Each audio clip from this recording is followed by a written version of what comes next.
The question is, a lot of people say, well, I'd like to know when I'm going to die so I could really prepare. And others say, no, I don't want to know. Here's one thing we all know. We're going to die. It runs 100%.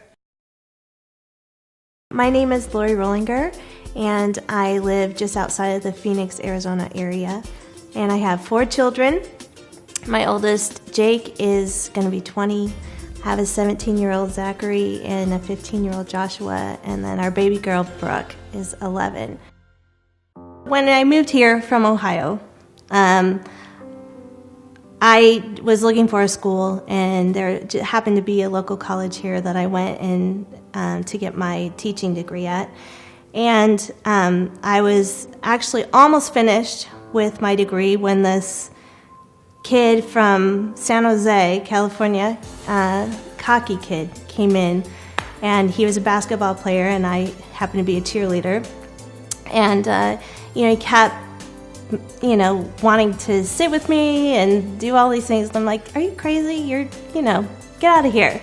But he was so, just had this magnetic personality that I couldn't avoid it. I couldn't get around it. And eventually, I said yes, and immediately I fell in love with him. And, we were married a little less than a year later. So he went into youth ministry and I went into teaching. And we did that for about 3 years before we had our first son, Jake. Greg got this crazy idea that he wanted to start his own church. And so we grew in 11 years from 8 people to over 4,000 on a weekend. If I were to describe him, I would describe him as gregarious. He was just outgoing, very sarcastic, such a great dad. He coached every single one of our kids in flag football, in basketball. I mean, he was always running around. When Greg and I were first married, my parents came to us and said, hey, we have this guy, he's involved in insurance. We think you should talk to him. And I remember that night, he sat us down and said, one thing you really should think about is life insurance. And at this point, we were 23 and 24 years old. We had the rest of our life to, grow old together. We didn't, life insurance. Okay, maybe we'll get a little bit of life insurance. So we started out with a little bit, and then as we had kids, we continued to increase our life insurance. And a few years ago, in 2011, Greg was diagnosed with a terminal disease. Everything was good until a few years ago. Then we started noticing some differences in the way I carried myself and also the way I was able to walk and do things. I started losing balance more frequently. I started getting dizzy. I stopped sweating, and there's just a few other signs that things weren't right. So we started seeing doctors and moving up to specialists. And finally, I was diagnosed with multiple system atrophy with Parkinsonism.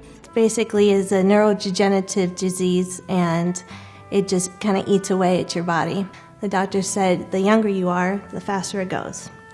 And he was right. It's like he went from this normal, healthy man who was running and playing with our kids on the beach to a man who was in a wheelchair, and eventually to a man who couldn't do anything for himself.